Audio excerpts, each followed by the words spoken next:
The day they marched me out of the building, my boss smirking as security collected my belongings, I made a silent vow. Not for revenge, for justice. They never imagined that 3 years later, I'd be signing the papers to acquire the company that destroyed me. My name is Cameron, and for 7 years, Pixel Perfect wasn't just where I worked. It was my identity. I still remember the day I walked through those glass doors, wide-eyed and ambitious, clutching my portfolio like it contained the secrets to the universe. Back then, the agency was half the size, struggling to find its footing in the cutthroat digital marketing landscape. I didn't just join a company, I joined a mission. Those first years were a blur of 18-hour days and canceled vacations. While friends posted beach photos and engagement announcements, I was hunched over my desk, refining campaign strategies until my vision blurred. My apartment became more storage unit than home. Takeout containers piled high, mail unopened for weeks. My girlfriend eventually left, saying she couldn't compete with my work wife.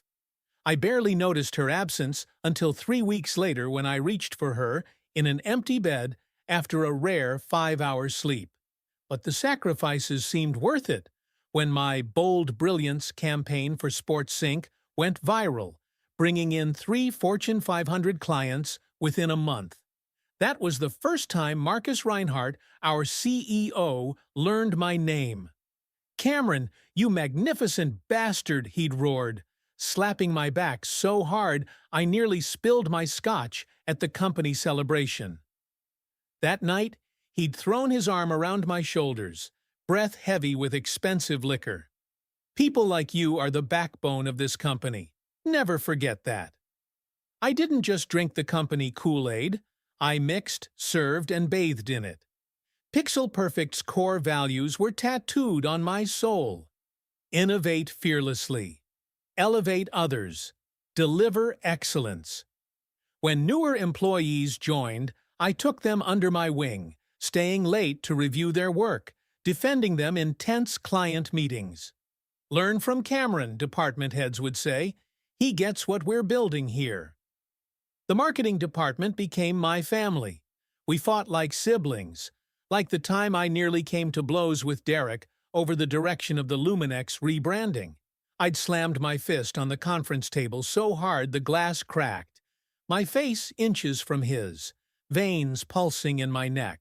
But hours later, we were shoulder to shoulder at our desks, combining our ideas into something better than either of us had imagined. That was Pixel Perfect's magic. The tension created brilliance. Last month, I developed what I knew was career-defining work, the Authentic Evolution Strategy. It wasn't just marketing, it was a completely new approach to digital storytelling that could revolutionize how brands connected with consumers. When I presented it to the executive team, the room fell silent. Marcus leaned forward, eyes gleaming with something I misread as admiration. "This could change everything," he whispered, and my chest swelled with pride. SVP Jessica Manning requested the full presentation deck for review, and I happily sent it over, even including my working notes and implementation roadmap. Little did I know I just handed over the blueprint for my own destruction. The strategy I'd poured my soul into would soon belong to them, while I'd be cast aside like yesterday's trends. I still remember Marcus's words at the company Christmas party just last week, his hand heavy on my shoulder as he introduced me to the board members. "Cameron here is our secret weapon. Pixel Perfect wouldn't be where it is today without his vision." The entire executive team raised their glasses to me. 7 days later, they would destroy everything I had built. The morning everything fell apart started like any other. My coffee was still warm when Jessica's assistant called me into an urgent meeting. I remember straightening my tie, assuming we were discussing the rollout of my Authentic Evolution strategy. Instead, I walked into a firing squad. Marcus sat at the head of the table, flanked by HR Director Paula and our legal counsel. Across from them was Elliot, my assistant of 2 years, the one I'd mentored since he was an intern. His eyes were fixed on the table. "Have a seat, Cameron," Marcus said, not a trace of warmth in his voice. No magnificent bastard this time. "Pixel Perfect is undergoing strategic restructuring," Paula began, sliding a folder toward me. Her words became white noise as I stared at the termination papers. 7 years reduced to standardized legal text. No warning. No performance improvement plan. Nothing. "This is a joke, right?" My voice sounded distant, even to my own ears. Marcus checked his watch impatiently. "Business isn't personal, Cameron. We're moving in a different direction." That's when I noticed the presentation on the screen behind them. My authentic evolution strategy, but with Elliot's name on the cover slide. The betrayal hit me like a physical blow. "You're implementing my strategy?" I stood so abruptly my chair crashed against the wall. "After firing me?" Elliot finally looked up, a mixture of guilt and ambition in his eyes. "With some modifications," he mumbled. Something snapped inside me. I lunged across the table, grabbing Marcus by his designer tie. 7 years! I gave you everything! Security guards burst through the door, wrenching me away as I knocked over the water pitcher, drenching the termination papers. "You can't steal my work and throw me away." Marcus straightened his tie, ice in his eyes. "Your work? Everything you created here belongs to Pixel Perfect. It's in your contract." He nodded to Elliot. "Congratulations on your promotion to marketing director." I was marched through the office in a daze, past colleagues who averted their eyes. Only Diane from Creative dared to approach, security blocking her as she called out, "This isn't right, Cam. I'll call you." My desk belongings were dumped into a cardboard box. Family photos, awards, the stupid Pixel Perfect trophy for outstanding dedication they'd given me last quarter. In the parking lot, Marcus appeared as security loaded my things into my car. "You'll find the severance details in the folder. 6 weeks' pay, contingent on signing the non-compete. It prevents you from working with any of our clients for 2 years." His smile was that of a predator. "Standard procedure." I spat at his feet. "There's nothing standard about this." He leaned in, voice low. "You were getting too much attention from the board. Sometimes the loyal dog needs to be put down before it thinks it can lead the pack." He tapped the hood of my car. "I'd sign that non-compete if I were you. Your mortgage on that new house won't pay itself." I drove home in a fog, the reality sinking in with each mile. My phone buzzed with a company-wide email from Marcus, praising Elliot's innovative new marketing approach that would propel Pixel Perfect into its next chapter. That night, I stood in my kitchen, surrounded by half-unpacked moving boxes from the house I'd bought just 3 months earlier, and hurled my Employee of the Year glass award against the wall, watching it shatter like my career. How do you rebuild when they've taken everything? Your income, your reputation, your work, your future. The darkness that descended wasn't just about losing a job. It was about having my identity stolen, my trust violated. As I slumped against the kitchen cabinets, surrounded by broken glass and broken dreams, I had no idea that this moment of absolute devastation would become the foundation of something greater than I could imagine. For weeks, I barely left my house, unshaven, unwashed, alternating between rage and despair. My phone filled with missed calls from the bank about mortgage payments. My severance offer expired unsigned. I couldn't stomach the thought of them controlling my future any longer. I was a ghost in my own life. Then came the call that changed everything. Vincent Acosta, the CEO of Meridian Healthcare, a client I'd worked closely with at Pixel Perfect. "Cameron? Jesus, I've been trying to reach you. Pixel Perfect just tripled our rates and assigned us some kid who doesn't understand our brand. What the hell happened to you?" I told him everything. The silence on the other end lasted so long I thought he'd hung up. Then, "Their loss is about to become your opportunity. I need someone who understands our vision. Do the work as an independent consultant. Double your old rates." It was a lifeline, but more than that, it was validation. I set up a makeshift office in my dining room and poured myself into Vincent's project. When he referred me to two other CEOs, Phoenix Marketing was born, named for the myth of rebirth through fire. 6 months in, something unexpected happened. Diane from Pixel Perfect's creative team showed up at my door with a bottle of scotch and a flash drive. "5 of us quit last week. Elliot's been taking credit for everyone's work. They're implementing your strategy, but butchering it." She took a long swig straight from the bottle. "The place is toxic since you left. We want in on whatever you're building." Suddenly, Phoenix wasn't just me. It was a team of Pixel Perfect's most talented outcasts. We moved into a small office space, our first conference table a door laid across 2 filing cabinets. Instead of competing with Pixel Perfect, we identified the niche they'd always overlooked: mid-sized businesses with unique challenges. We didn't just execute, we educated, empowered, and elevated our clients. Our reputation grew. I worked harder than ever, but differently, leading with compassion instead of competition. When Diane found me asleep at my desk at 2 a.m., she didn't praise my dedication.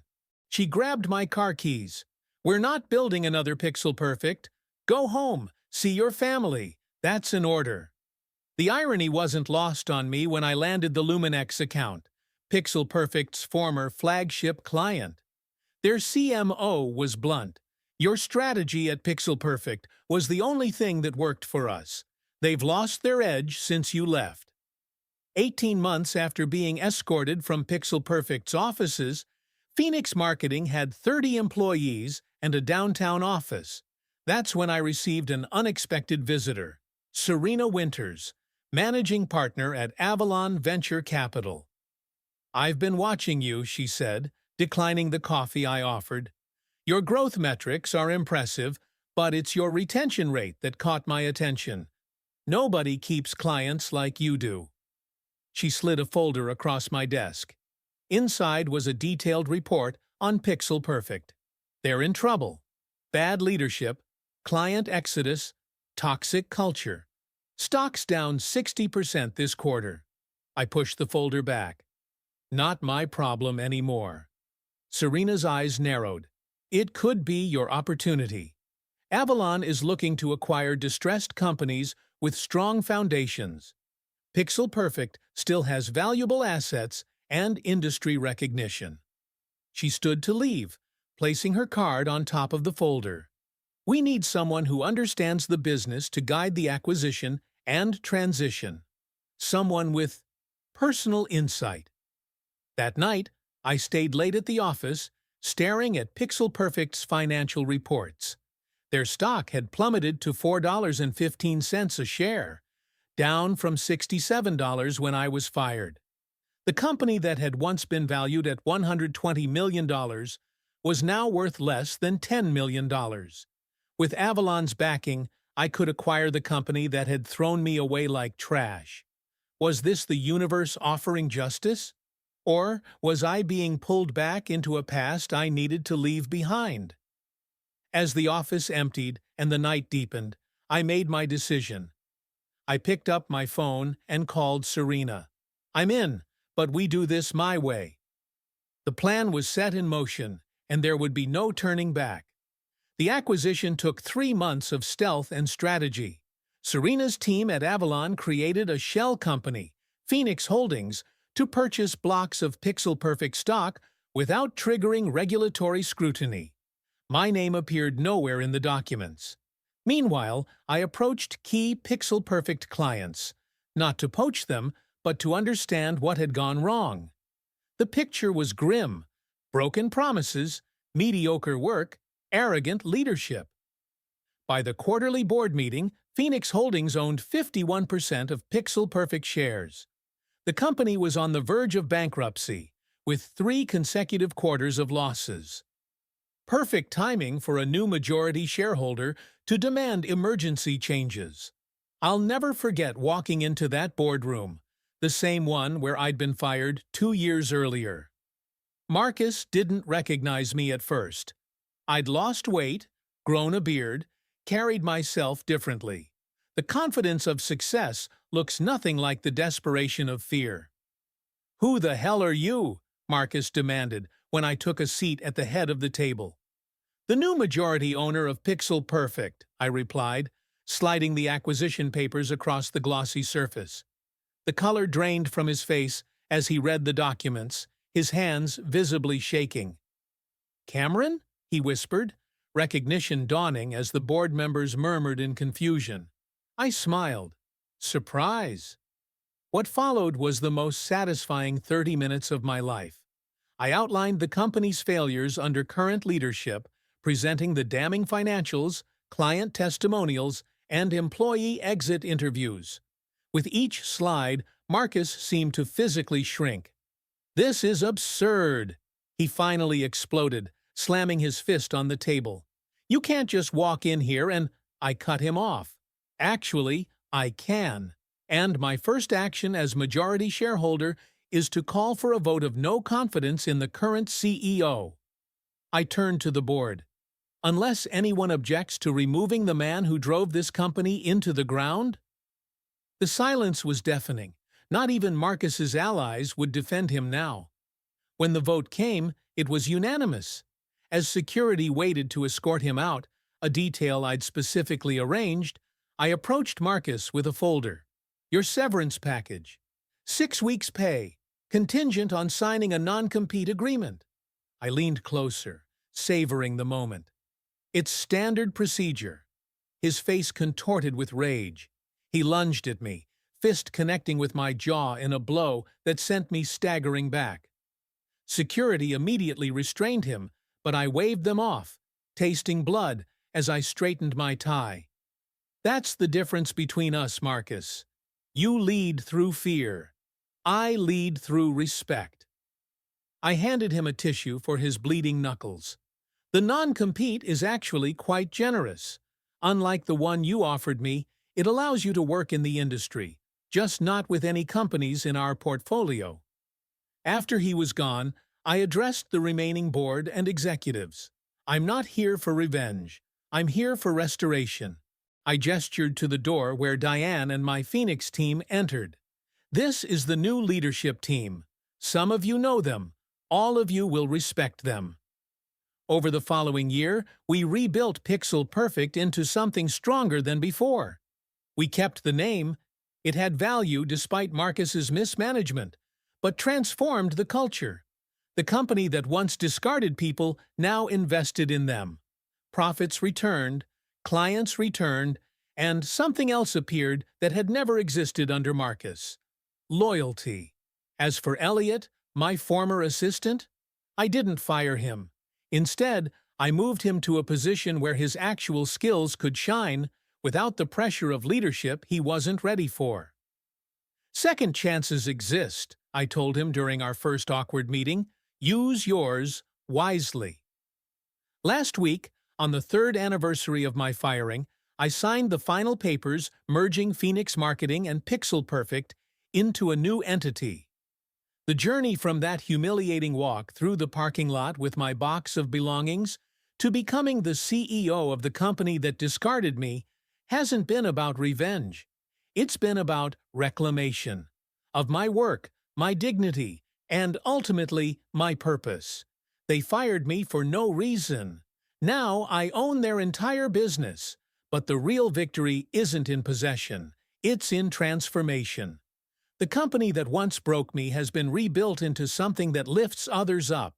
That's not just success. That's justice.